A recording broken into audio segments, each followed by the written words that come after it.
Bon vespre, muy buenas tardes. Un saludo también a todas las personas que nos están viendo en directo. Soy Pablo Pérez Dors, director de este Museo de la Fundación Juan Marc aquí en Palma de Mallorca. Y hoy es el primer acto de esta temporada en el que retomamos nuestras conversaciones con artesanos de distintas disciplinas. Y en vez de presentar directamente al invitado, les contaré una historia que es casi una historia arquetípica que después, Segundo Santos, nuestro invitado de hoy, nos elaborará. Imagínense a un joven que conoce a una persona fascinante que parece un ser de otro mundo. Este ser de otro mundo le comunica un conocimiento diferente que cambia su vida. Pues bueno, el ser de otro mundo es Fernando Zóbel, el pintor, artista, fundador del Museo de Arte Abstracto en Cuenca.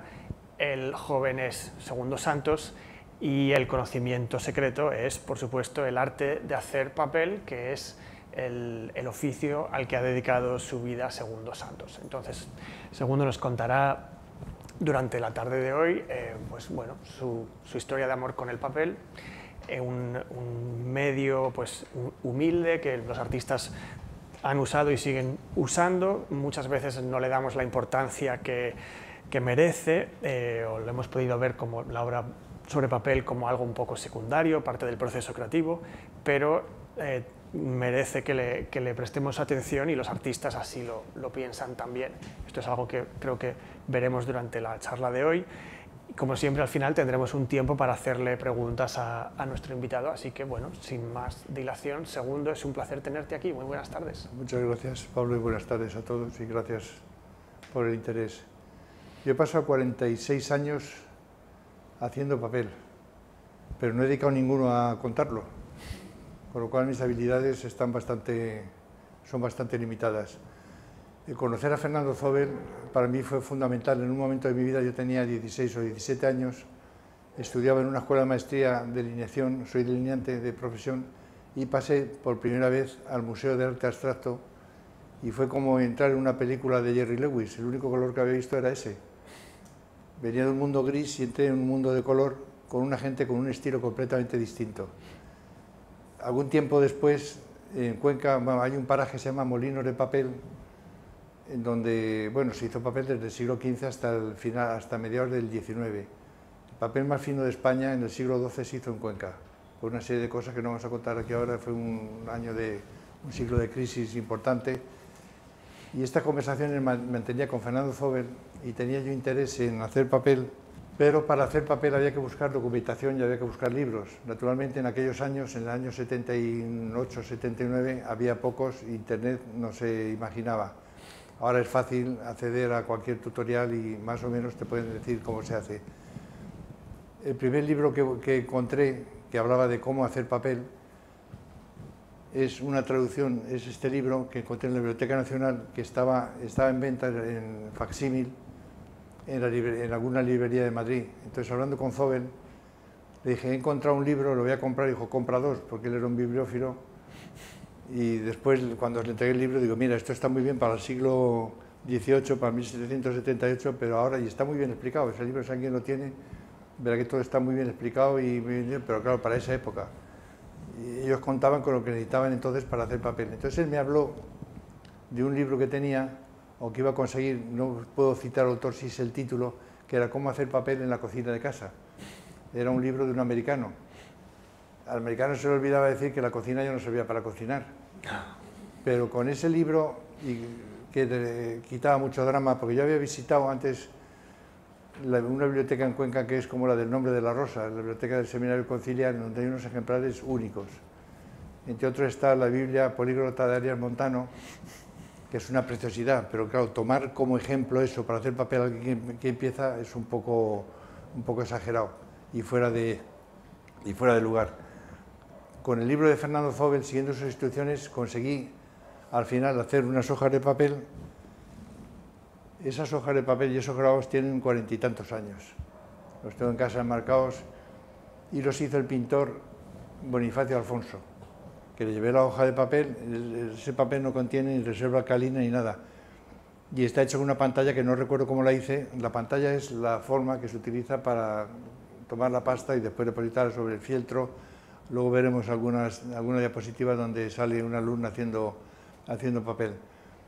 Aún así, Bonifacio lo humedeció con un spray, lo imprimió y digo, ¿qué tal es? Dijo, es magnífico, el mejor papel que os digo, hombre, el mejor, será bueno, pero no tanto, porque está hecho en unas cartulinas viejas, cocidas en sosa cáustica, lavadas después y hechas. Lo cierto es que el papel funcionaba.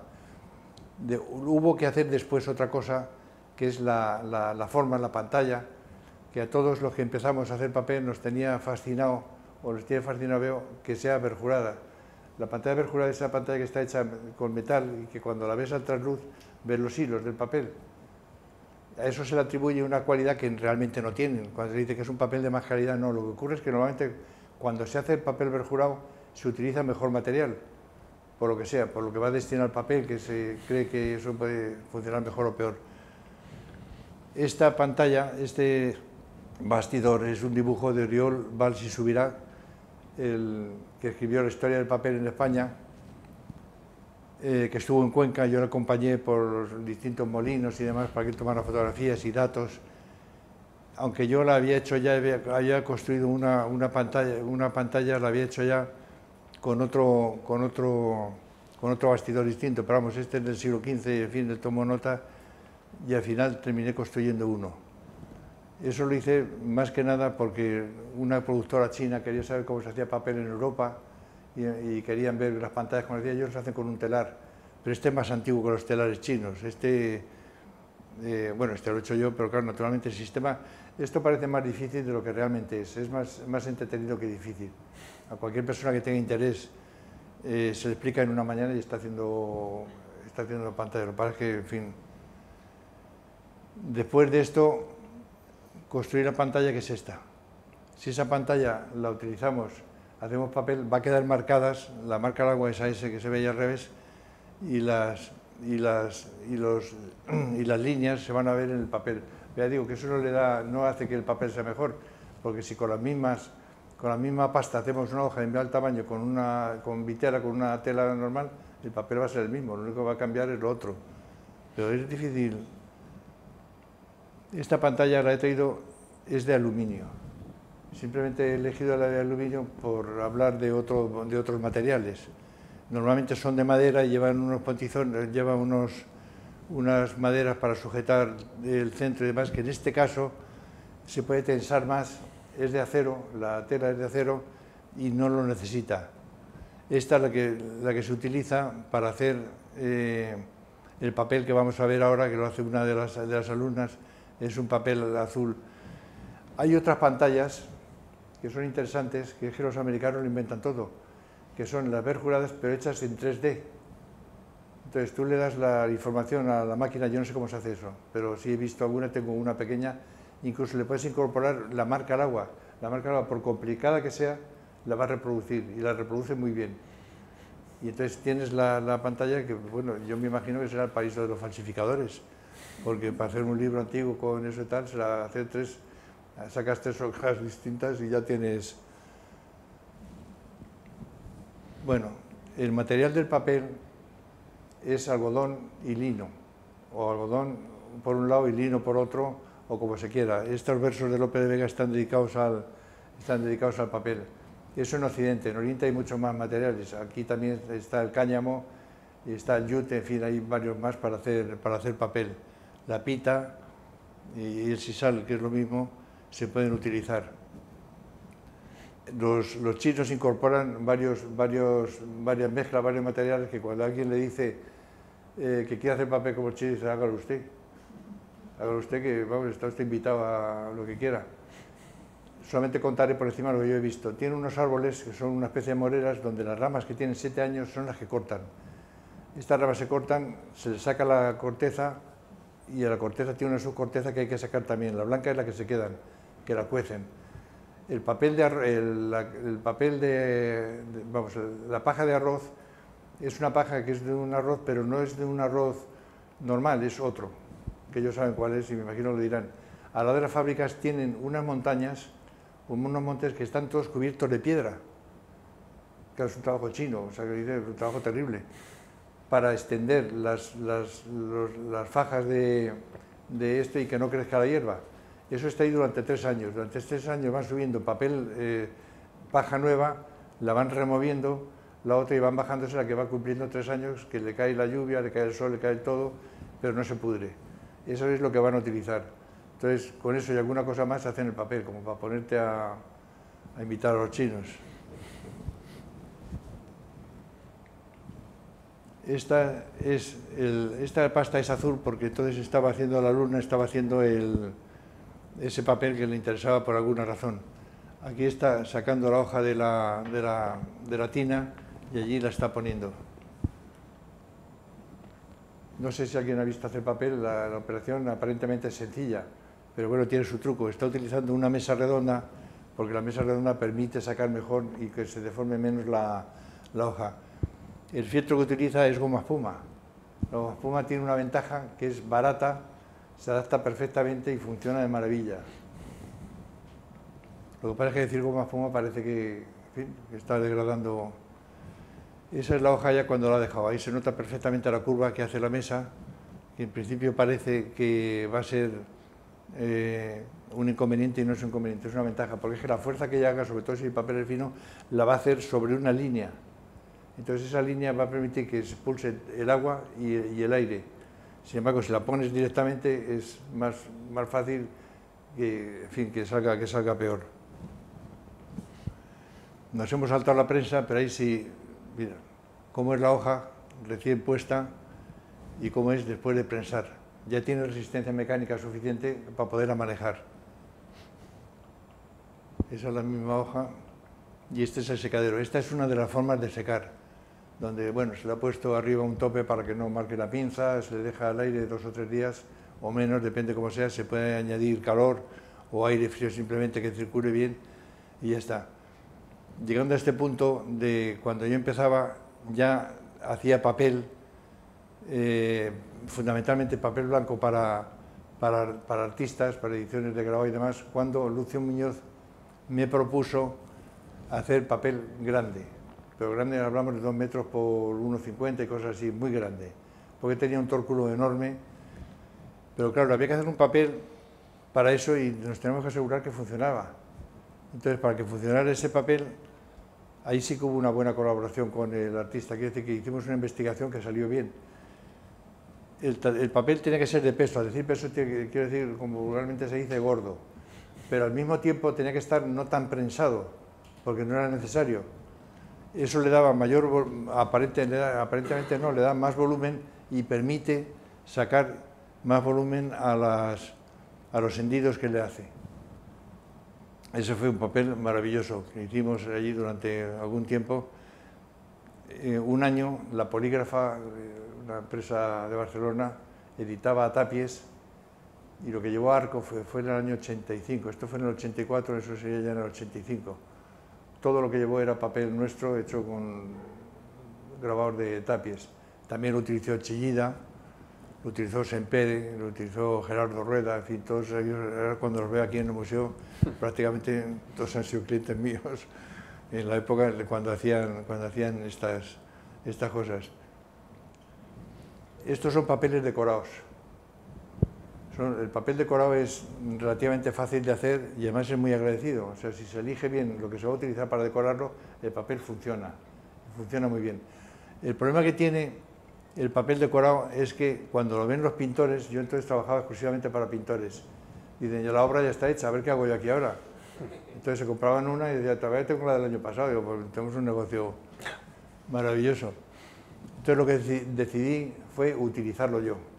Entonces, la forma de utilizarlo fue de construir objetos de papel como carpetas, lámparas, tal. En Oriente eso se hace de todo con el papel, o sea, el papel está en todas partes. Y sin embargo en Occidente bastante menos. Pero sí se hicieron, y vamos, y de hecho ahora los alumnos que tengo siguen haciendo bastantes cosas, porque además se convierten en clientes propios, es decir, haces tu papel y después lo construyes. El problema está en esto, en que hay que dedicarle tiempo y hay que romper la barrera del oficio y hacer otro. O sea, tienes un oficio y entonces tienes que hacer otro. Son muchas las cosas. Este es un juego este papel es de mimbre. es mimbre con... El mimbre hay mucho en Cuenca, de corteza de mimbre, que se cuece, se trabaja, además y tal, y da lugar a ese papel, no se ve muy bien aquí, pero es ese. Estos son cuadernos con helechos, en fin, con... Las lámparas por sí solo darían para una cosa. O sea, dedicarte a las lámparas sería más que suficiente. Pero luego, claro, el problema de esto es que no solamente tienes que hacer papel, sino tienes que aprender otro oficio. En este caso, a manejar la carpintería y las lámparas. Perdón, y el papel. Esta es otra. Joyeros. Estos son estuches de sobres y cartas, que fue de los primeros que hice, de los primeros objetos que hice. Y entonces me decían que eso no se vendía, que nadie escribía cartas. No es verdad. La gente escribe cartas, lo que pasa es que luego sabe quién mandársela. Pero cartas se escriben. Portarretratos. Aquí no está todo lo que hemos hecho, ¿eh? O sea, porque se hizo... Estos son sobres y cartas que estos se hacen para invitaciones de boda. Portanotas, con la crisis, con el calor que hemos tenido, digo, vamos a hacer unos abanicos, esto los ha hecho la alumna hace poco tiempo. Aquí tenemos más sobres. La hojita es una hoja de papel pintado que se utiliza para cerrar. Relojes, hay otro más interesante que este, que es un reloj de mesa, que yo creo que es un diseño muy antiguo, lo que pasa es que es un poco más complicado de hacer, pero se puede hacer bien. Ella no ha hecho ninguno todavía, ni él tampoco. Carpetas, las carpetas que se utilizaban en congresos, utilizaba la Universidad de Castilla-La Mancha mucho, y hay muchas empresas cuando hacían. Ahora lo que pasa es que claro, se da un pendrive, una cosa así, y no una carpeta con documentación. Pero había una cosa que yo les decía entonces, y que ahora me da la razón el tiempo, pero me da la razón 100%. Es que si das una de plástico te va a costar menos, pero la gente la va a tirar. Y si lleva tu nombre ahí no se va a acordar, sin embargo esa se la guarda. Y ahora llega mucha gente de la universidad o de empresas como Iberia o tal, que hacían congresos, y dice, yo tengo una carpeta que estuve en un congreso, ¿qué tal? Todavía guardo la carpeta, digo, pero vamos a ver, yo tenía razón. Funciona, ahora se venden menos. Este es otro modelo de lámparas, hay muchos más.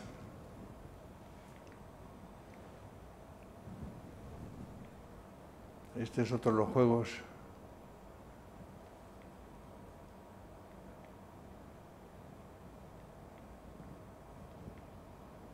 Bueno, después de todo esto, cuando lleva ya 20 años haciendo papel, 20 años, en conmemoración de aquello, quise hacer un regalo a los clientes que tenía, con lo cual hice una edición de poemas de Quevedo.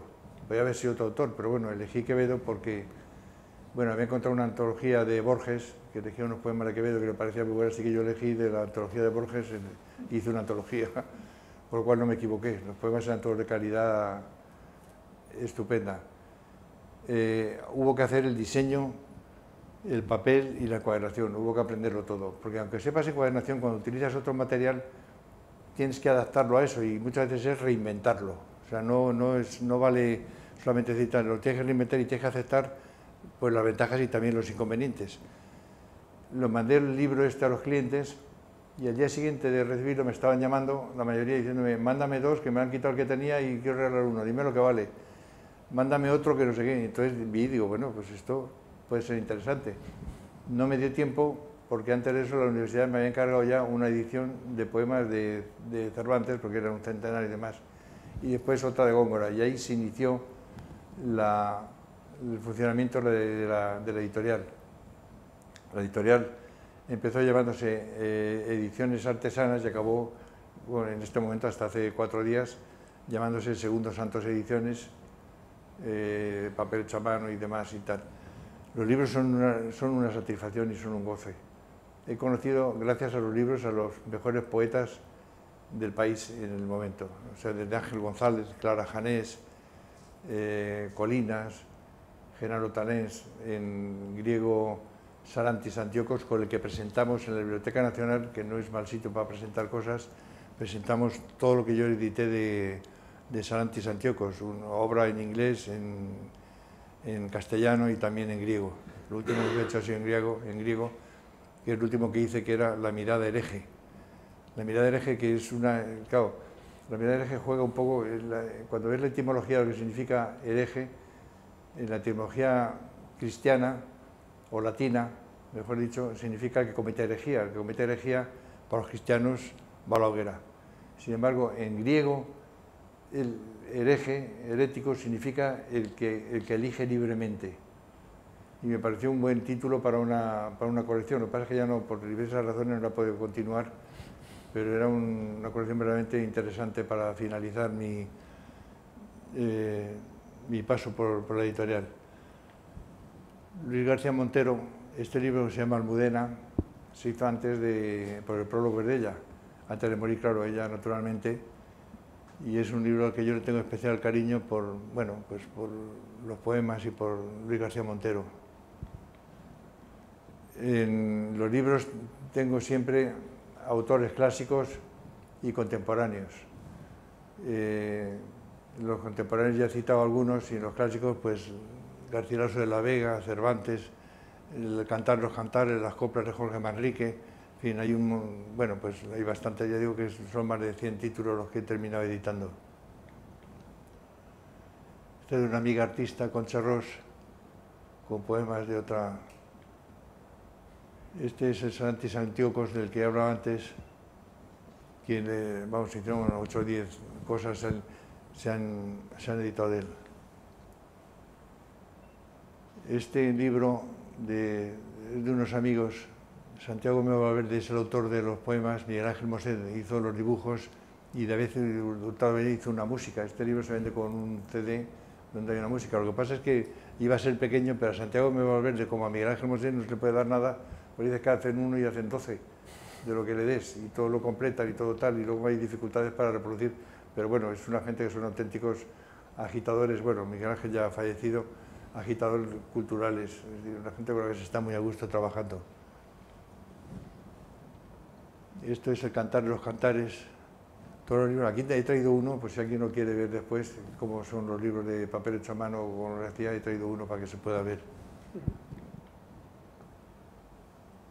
En las coplas del Jorge Manrique tiene una tipografía, esa tipografía que se ve ahí, ha hecho varias, también para Santa Teresa y Fray Luis de León, un profesor de semíticas de Plasencia, que es especialista en tipografías, en digitalizarlas.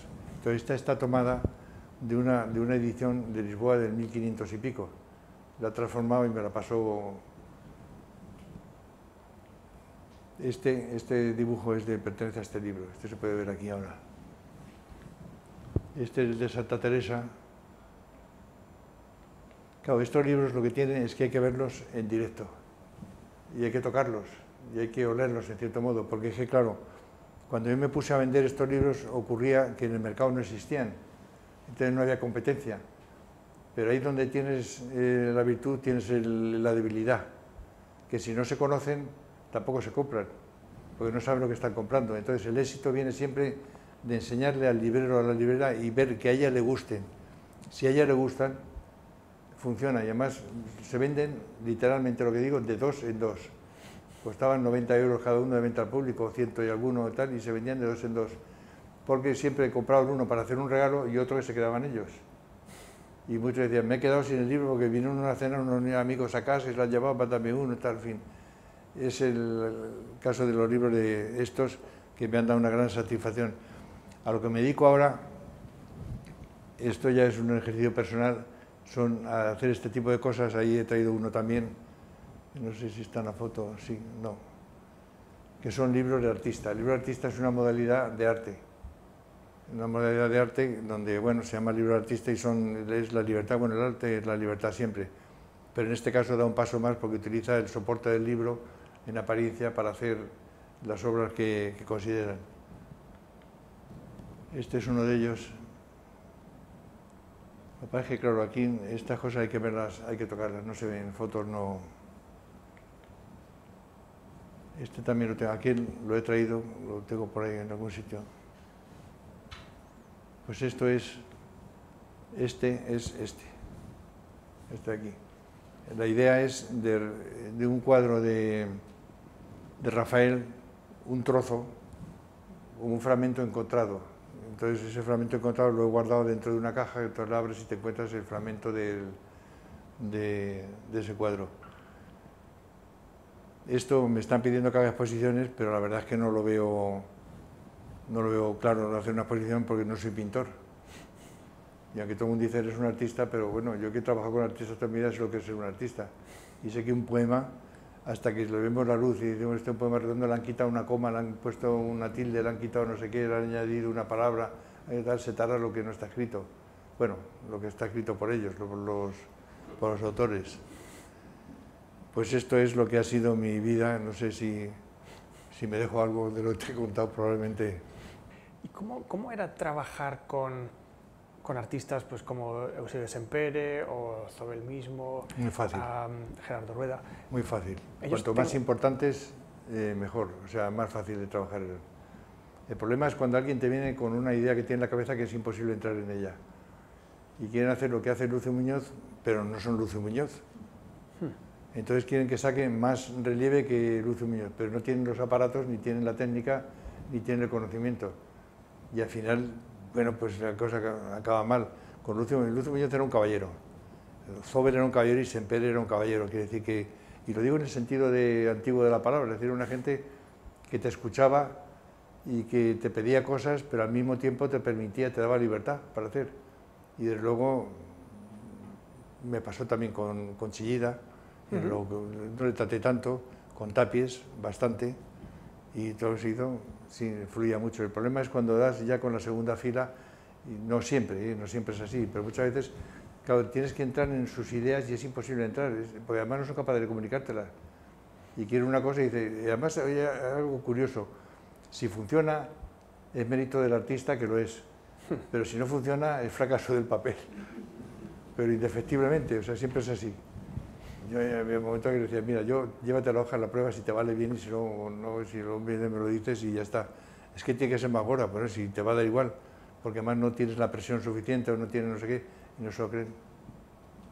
No se lo creen. O le tienes que dedicar un día a humedecerla y otro día a que medio se seque, como he visto que hacen otros, para conseguir un mayor relieve, en fin, ahí, y no pensarla tanto, porque a veces se piensa que es pensarla mucho. Con un vasco tuvimos una, y yo le dije, mira, déjalo ya, no quiero decir que eres porque es conocido, déjalo ya porque es que me estás quitando la vida, si no vale, si es que no vale el diseño, si es que lo que quieres reproducir no se puede. Sí se puede, bueno, luego lo he visto reproducido y digo, bueno, no es lo que me pedías a mí, esto tiene menos de la mitad de lo que a mí me pedías. Bueno, sí, tal, no sé qué, bueno, eso te puede llevar un mes o 2 meses dedicarte a ese señor o a quien sea. O sea que digamos que los artistas de primera categoría con los que has trabajado, que han trabajado con tu papel, han sido personas que han visto una cualidad en el producto y han sabido realzarla, sacarla, más que alguien que te encarga algo muy concreto, ¿no? Han sabido aprovecharla, sí. Y es que, claro, es lo que hablábamos antes también, cuando las cosas se ven hechas, parece que ha sido un fluir sencillo, pero encierra una complejidad anterior que es la que tenemos que conocer. Si no conocemos eso, no llegamos a lo otro.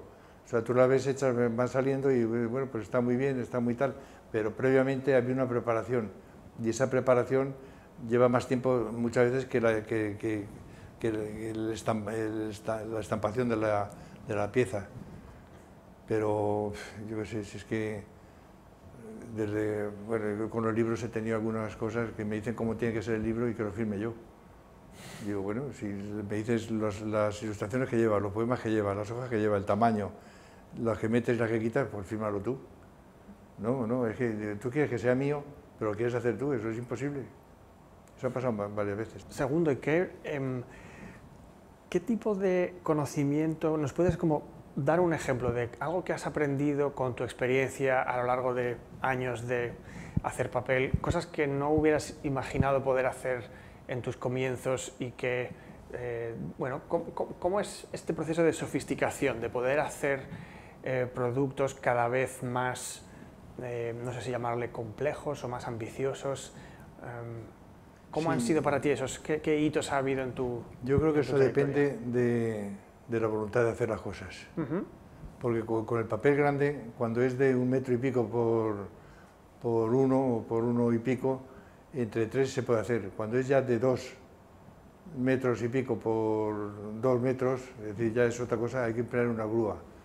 Pero ya no solamente hay que emplear la grúa, es un polipasto para que lo suba, uno se mueva, otro se coordine en haciéndolo y demás, en fin, la cosa ya se complica bastante. Pero sobre todo es todo lo que tienes que montar alrededor.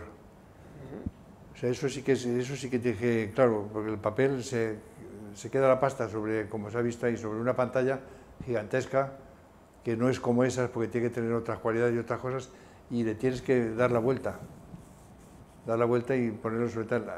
¿Cómo se puede hacer de otra forma? Pues no dándole la vuelta. Como vais dedicado, lo que vais a dedicar, ese papel no se va a doblar, hay que hacer un soporte donde se encaja y así se mete en la prensa, en fin, eso dicho así, a grosso modo habría que verlo en directo. Lo que pasa es que en aquella época no tengo fotografías porque claro, no había los móviles. Cuando se hizo esto, ahora hubiera sido más fácil.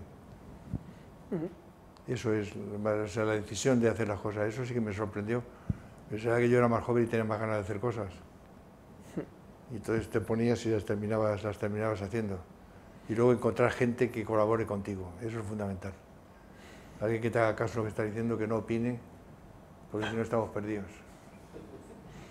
Si tienes una idea tienes que desarrollarla.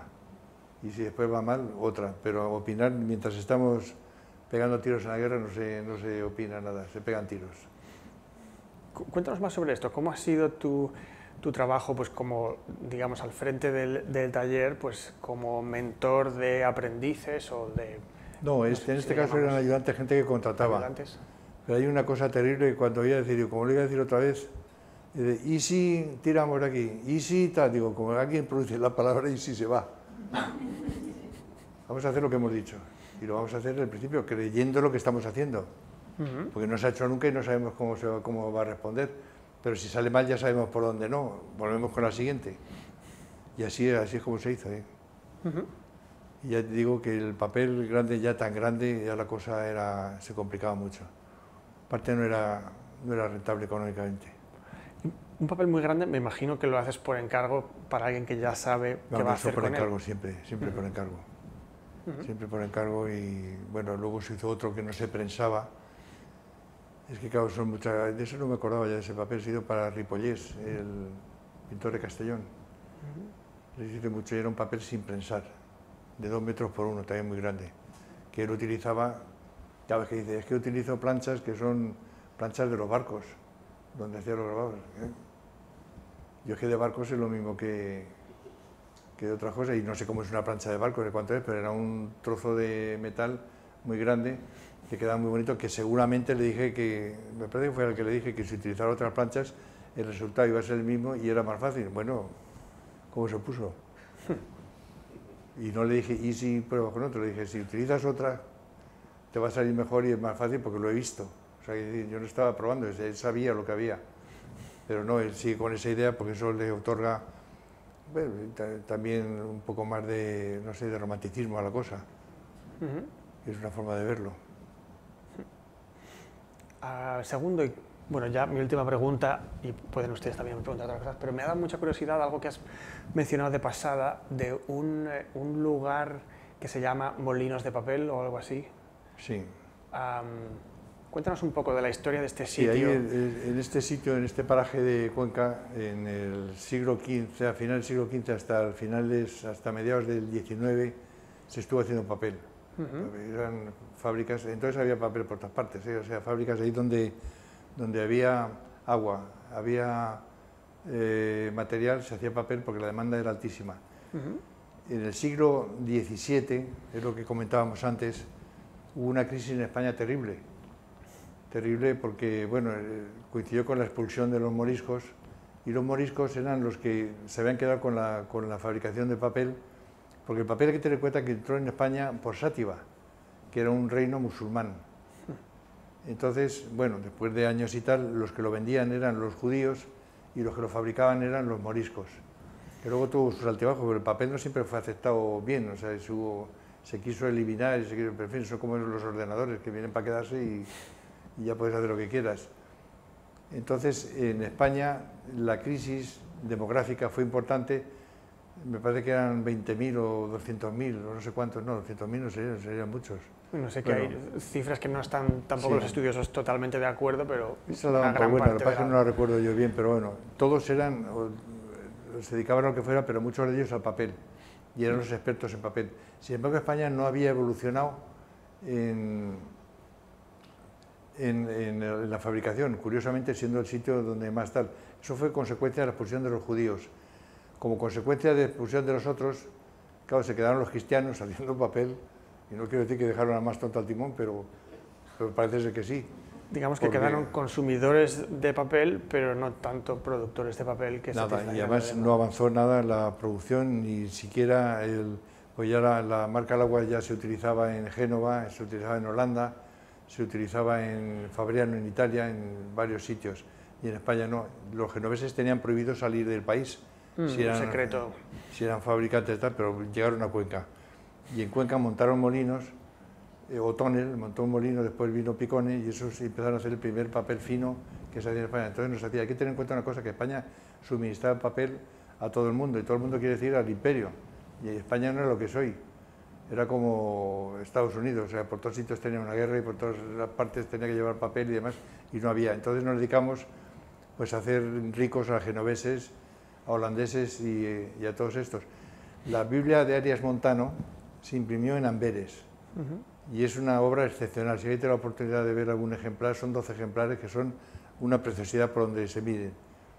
Es la Biblia políglota, la Biblia regia. Antes había hecho la Complutense, la que hizo Cisneros, en Alcalá, y no se sabe por qué fueron allí, porque hundieron a los impresores españoles y a los fabricantes de papel, que esa es una de las causas también. Una obra de esa envergadura que tardó 8 o 10 años en hacerse, tenía una influencia económica tremenda en el entorno.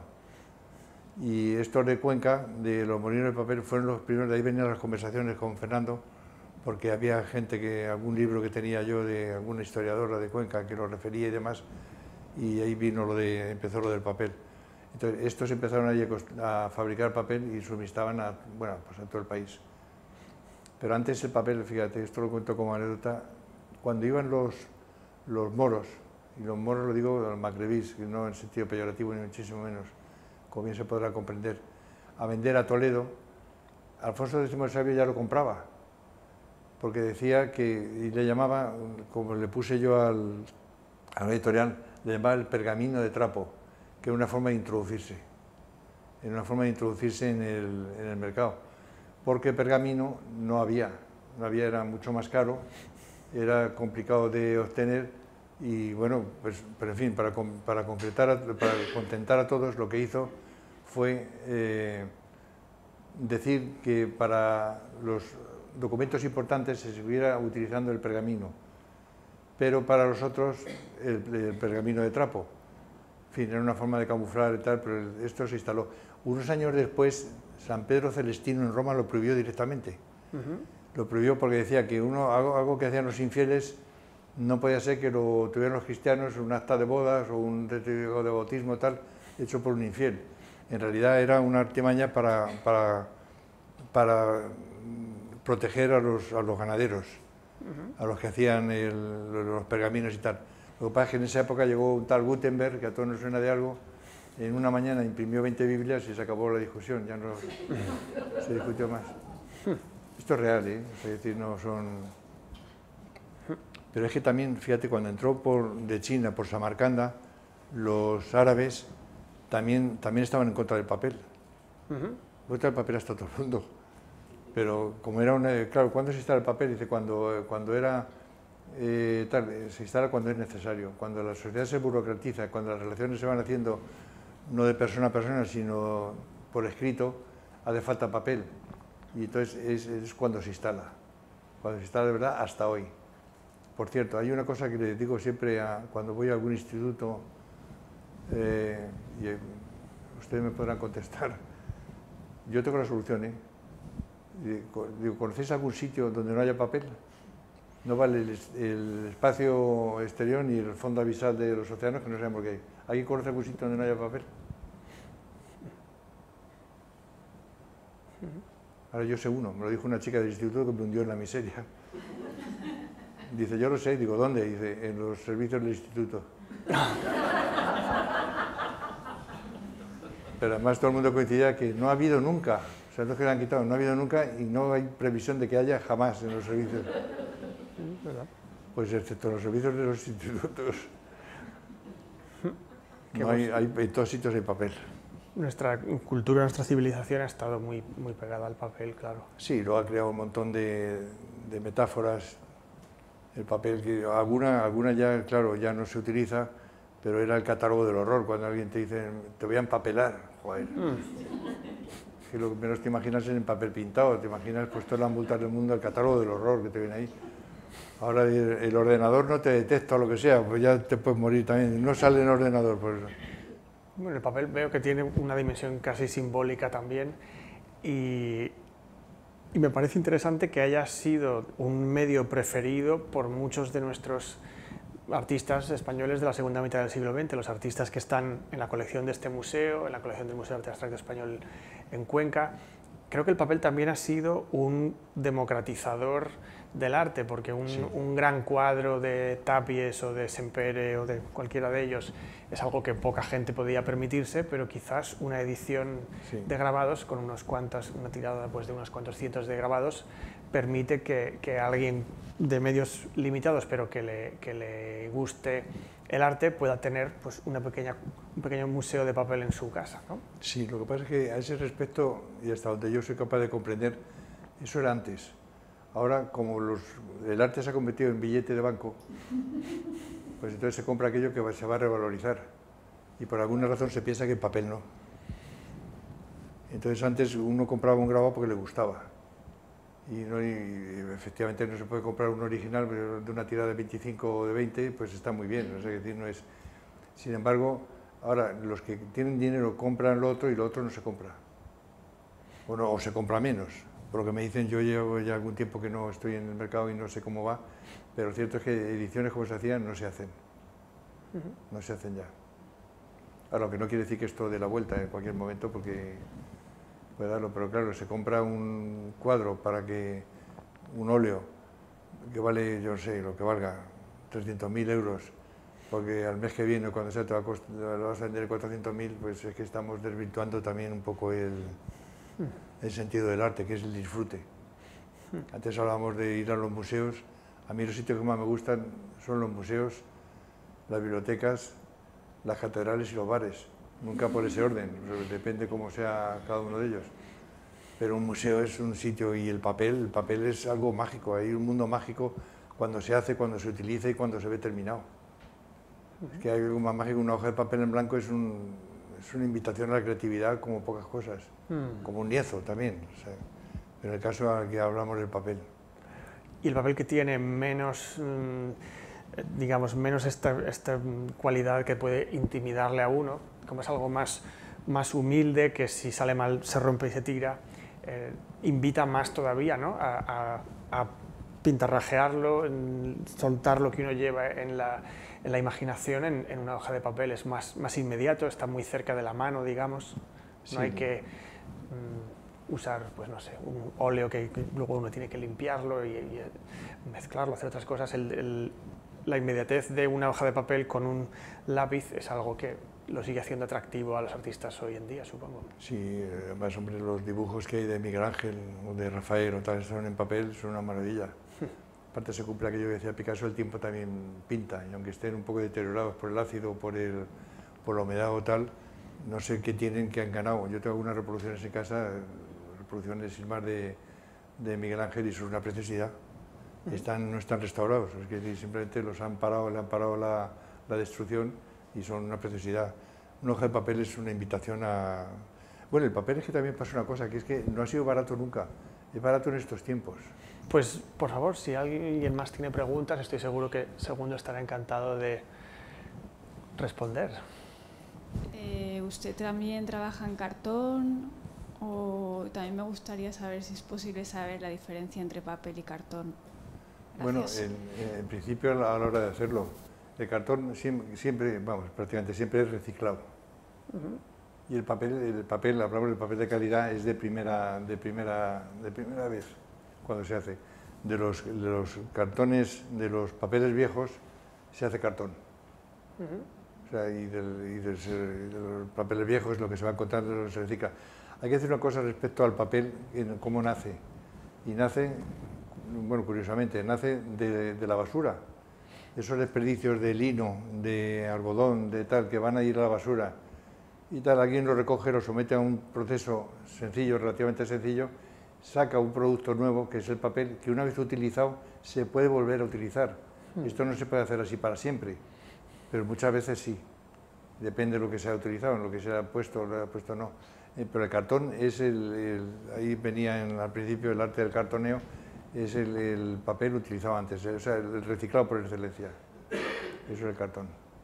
Luego cartones hay muchos, ¿sí? Pasa como todo, hay de muchas clases y en fin. Hola, soy diseñador gráfico y me gustaría saber un poco, cuando alguien te encarga a ti un papel, tú tienes que saber qué tipo de tinta va a ir impresa en ese papel, o sea, todas las características de esa tinta, como la porosidad del papel, si va a incidir, si es tinta china, si se abre o no se abre, y todo lo digital que ha ido viniendo ahora, cómo afecta a un papel tan artístico como el que tú haces. La clave del papel está, bueno, técnicamente lo peor que le puede ocurrir es que contenga ácido. Entonces todos los papeles que hacemos llevan carbonato cálcico que asegura un pH neutro o ligeramente alcalino. Entonces ahí se puede imprimir prácticamente lo que sea. Otra cosa es después la tela que vaya a utilizar, porque hay gente que utiliza plumilla, pero la plumilla también tiene muchas características, o sea, no es solamente una, sino varias. Entonces, como yo lo hacía, si alguien me pide papel, le mando lo que yo soy capaz de hacer y él verá si le sirve o no le sirve, porque si no es una locura, ¿eh? Es que aparte no se puede, no tengo tanta ciencia, no he tenido nunca tanto conocimiento, ni tiene nadie. Ahora bien, lo que ocurre es que, bueno, si es para utilizar en chorro de tinta en una impresora, pues sabemos que el papel tiene que estar más satinado y tiene que estar más estirado, que no tenga rugosidad y tal. Aún así tiene sus dificultades, ¿eh? O sea, no es meter una pila de hojas de papel y dejar que vaya tirando en la impresora, tienes que meterlas de una en uno y muchas de ellas salen torcidas, y esas hay que tirarlas. Pero vamos, eso es en el papel y en el grabado y en otras partes.